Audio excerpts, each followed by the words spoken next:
Welcome into One of One Sports. So yesterday the draft lottery took place and we now know the full order for the entire NBA draft. So what better time than to do our first mock draft of the YouTube channel's history. We're going to do a full first round mock draft, and before we get into it, just some notes. I only have scouting reports on college players, so I'm not going to be including international players in this mock draft. Unfortunately, I just haven't watched any of them play from this year's class, so it's only going to be college kids. But now we can get right into it, and the Mavericks obviously got the first round pick. There's been some controversy, claims that it's rigged. I may have made a claim like that on my channel, but anyways, there's no doubt who they would take. They basically just revealed it during the lottery, like not even any we're gonna evaluate all the players. Just like, no, yeah, Cooper Flag's great, and we're gonna take him.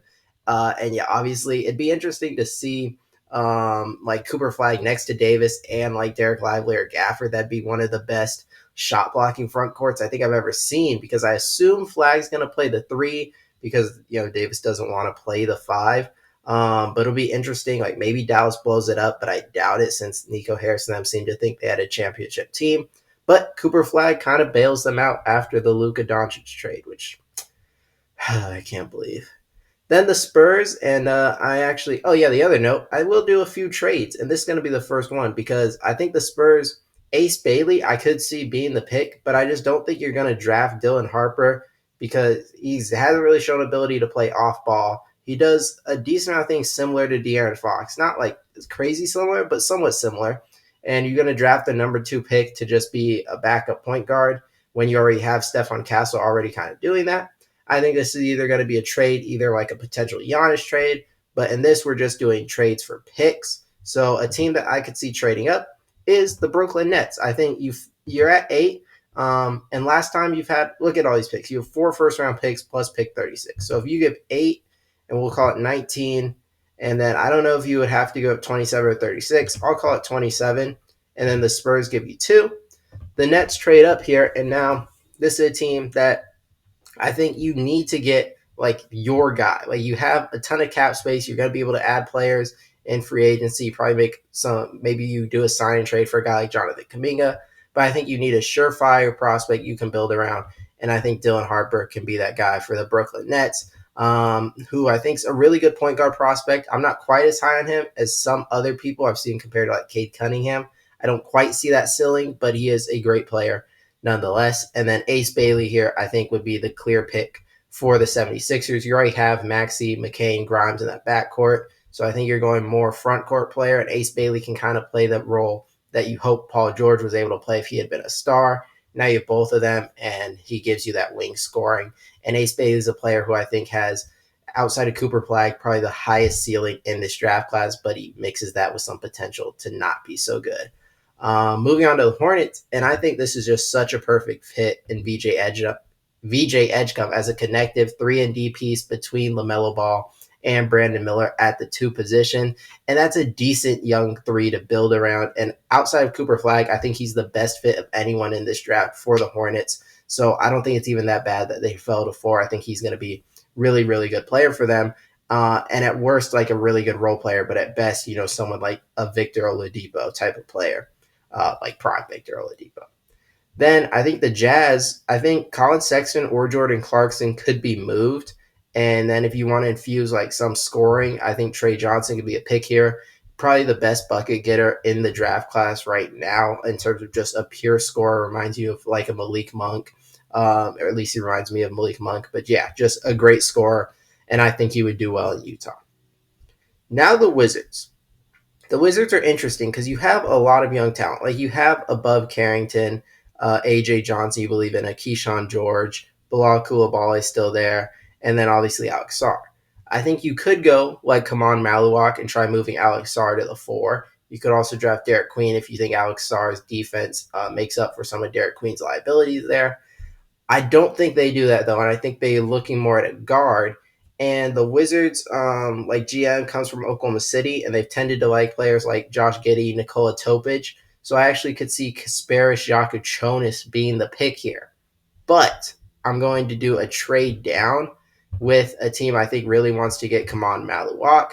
And I'm going to say the Raptors trade up from 9, and we'll just say we give him a 9 and 39. There would probably be a future second involved, but I can't do that here. And they trade up to draft Kaman Malawak to be their center of the future. There's obviously connections with like African Global Academy and Masai Ujiri there, and I think you have Scotty Barnes, who I think does a lot of like what Cooper Flagg did in terms of playmaking from the power forward position that helped Kaman Malawak, and Scotty Barnes also a good defender. That would be really good. You have Brandon Ingram, you have Emmanuel Quickly, RJ Barrett. I think you just need that center, and Kaman Malawak could be that for them. Then the Pelicans, you could move off Zion this summer. So do you think there's like a replacement for that? Not really. Then in terms of guard play, like Murray or McCollum, like you don't know what Murray's going to be coming off injury. McCollum could potentially be moved. And outside of that, guard play somewhat thin if you're going to play Trey Murphy at the 3. He could be a 2 though, Herb Jones, but ultimately I think guard play is where you're going to go. You already drafted Yves Missi last year. And because of that, I think the best guard left is, in my opinion, Jeremiah Fears. I think tremendous upside. I think he might be the second youngest player in the class besides Cooper Flagg. Super quick guard, scoring is there, getting by people. The free throw percentage is really great, which makes me think his shot will improve. And I think he's already pretty good. I think he was just taking tough shots at Oklahoma is the reason for those like low 3-point percentage. The playmaking is also there and pick and roll scenarios, which I really like. The defense leaves a lot to be desired, but I think as he gets stronger, grows into his frame, he can be a better defender.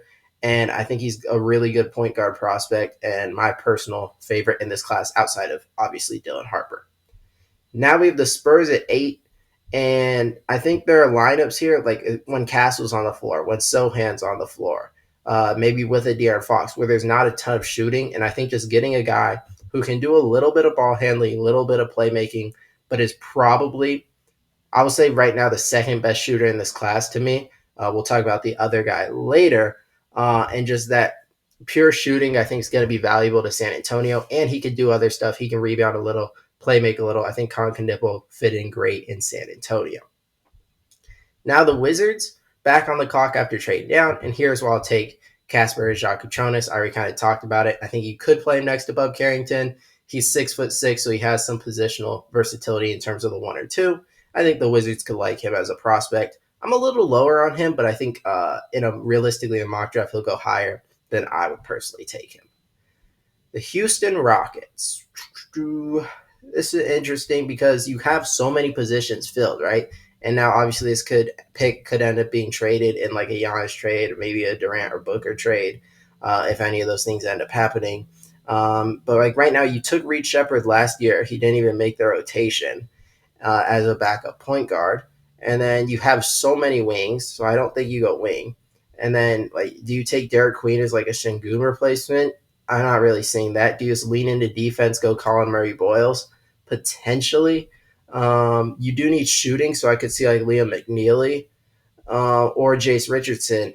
And I'm going to go with Jace Richardson here, even though I don't love this pick in this mock. He's so similar to Reed Shepherd in terms of this like kind of undersized guard because he played more like a 2 guard and there's not a lot of playmaking, but he's so efficient in terms of his shooting. And the Rockets, in theory, could cover for a lot of his weaknesses. But I thought like Reed Shepherd kind of did a lot of that, and they ended up not really using him. So Jace Richardson, maybe a bit redundant.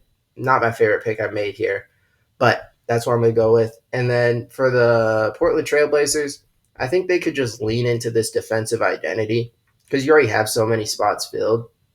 And I think like with what Toumani Camara did for them defensively, Denny's a good defender, and just keep adding these defensive, versatile players. I think Colin Murray Boyles fits that to a T. Maybe the best defensive prospect in this class. He has a little bit of foot speed issues, but he can definitely guard 5s, even undersized at 6'7".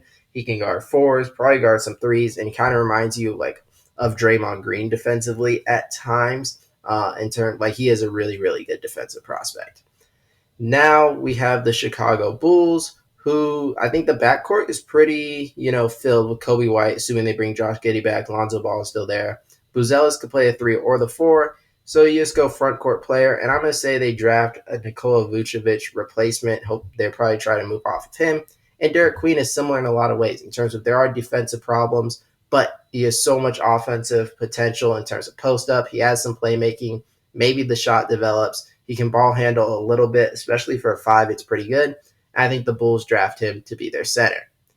Now we move on to the Atlanta Hawks, and I'm going to say they draft the hometown kid, Asa Newell. I think you have Dyson Daniels, Zachary Reese, I'll say Jalen Johnson, Trae Young, and maybe you don't fully trust Onyeka Okongwu to be a full-time five.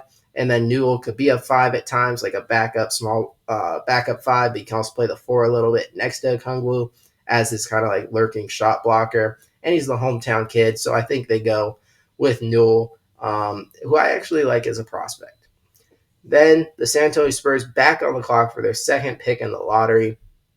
You went wing last time, and I think this time you're gonna get some center depth, and maybe you go Thomas Sorber. But I think the Spurs, Danny Wolf would just be so intriguing next to Victor Wembanyama. What he can do for as a center, I've never really seen in terms of the ball handling, shot creation, playmaking, these inverted pick and rolls he could run with Victor Wembanyama or Danny Wolf. His playmaking for Wemby would be, I think, really fun to see when they play lineups together. And Wemby would obviously cover up Danny Wolf's weaknesses as a defender at times. So I think this would be really, really fun. And I hope this actually happens because I think it'd be really fun to see Danny Wolf play next to Victor Wembanyama. Now the Oklahoma City Thunder on the clock, and now they're going to pick one of my personal favorite prospects who I think should go higher than 15, but I'm not sure that he will. I think Carter Bryant just fits this team so well. They need a bigger wing, in my opinion. And at 6'8", he can guard fours, he can guard threes. And if you just watch him at U of A or look at like the his defensive statistics in terms of like steal percentage, block percentage, deflections, he's so active defensively, just getting his hands on everything. And the second half of the year showed he's going to be a good shooter. He was making a lot of his threes, coming off screens, catch and shoot. So I think at worst he's a really good 3-and-D player, which Oklahoma City's going to love. But at best, he wasn't even used that much in Arizona, so I still think he has potential in terms of his shot creation and drives to the basket. And I think he fits this Thunder team really, really well. Now we move on to the Magic, who I think obviously needs some shooting. And I think the clear pick for that, I'm on power forward. We go to a point guard who climbed up during March Madness. They not have him listed here? He's on a shooting guard. Yeah, here we go. Walter Clayton Jr., more of a point guard than a shooting guard. It's where he listed him there. But I think he displayed during the NCAA tournament. He is one of the best shooters in the class. Orlando in desperate need of shooting if you watch them play at all. And he's been there. Orlando's a team trying to win next year. Walter Clayton Jr. just won a national title as the best player, played all 4 years. He's a win-now player who gives them good shooting, can give them some ball handling, and can, if you have to trade, Anthony Black or Cole Anthony, to acquire somebody, he gives you, I think, a guard you trust to be in the rotation. Now the Minnesota Timberwolves, who I think you could be looking for a Mike Conley replacement. You clearly didn't love Rob Dillingham. I think the front court is pretty stable. So you could go wing. I'm going to say they would go point guard here and take the high-end potential of a 6'9" point guard, Igor Deneman. Now there's a lot of questions about his shot, and he was questionable at times offensively in terms of turning the ball over and not being a shooting threat. But I think you see the potential where he is probably the best playmaker I've seen from this class. And at 6'9", there are times where he just uses his frame to finish at the basket over smaller guards. And you can see a lot of potential you've seen in other players like a Josh Giddey and these other tall point guards. And that potential I do think is enough to make him a first-round pick. And I'll say that Timberwolves draft him at 17 as a high upside guy who could play next to Anthony Edwards. The Wizards come in at 18 for their second pick, who I took Casper the first time. And I'm going to say they actually take both Illinois players. Will Riley, I think, is another one of these high upside prospects in terms 6'8" wing who had a late growth spurt. So I think he was still figuring some things out. But there's ball handling, there's shooting there. You can play a little defense. And I think he has higher shot creation ability than most players in this class, which leads to him being a higher upside prospect because these wings who can score and create their own shot and get a bucket are so valuable in the NBA. And I think the Wizards take a flyer on him.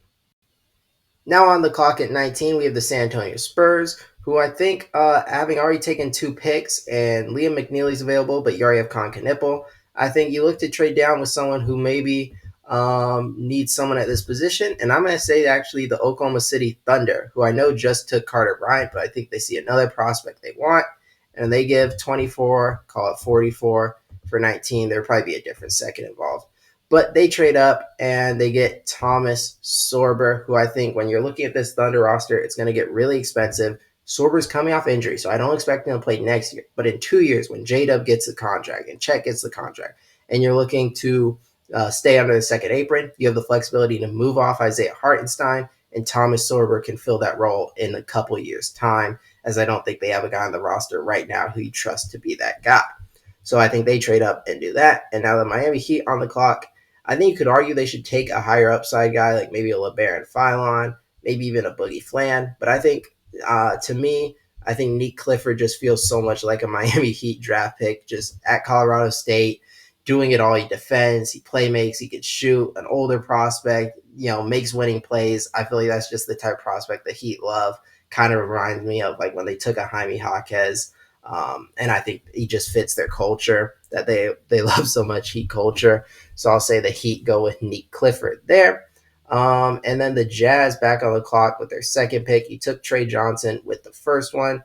And now I'm going to say you just get Liam McNeely as a surefire shooter. And there's like Cody Williams didn't have a great rookie year. Taylor Hendricks coming off injury. There's potential need to have a wing player. And Liam McNeely seems like a safe, going to be a good shooter, can ball handle a little, maybe play make a little, but should be a solid player in the league.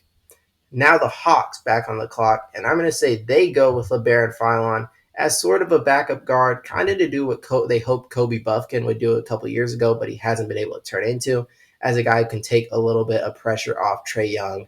Maybe he doesn't do it this year, but long term. Now the Indiana Pacers, who I think would have liked to get Thomas Sorber, and maybe he's the reason Oklahoma City trades up in this scenario. But you have good guard play and depth there. You have good wings as well, good forward. So I don't really see a Rasheer Fleming pick here. I'll say they go and try to get some Miles Turner insurance. So you could see a guy like Janai Broom here, maybe an Alex Condon, even Kalkbrenner.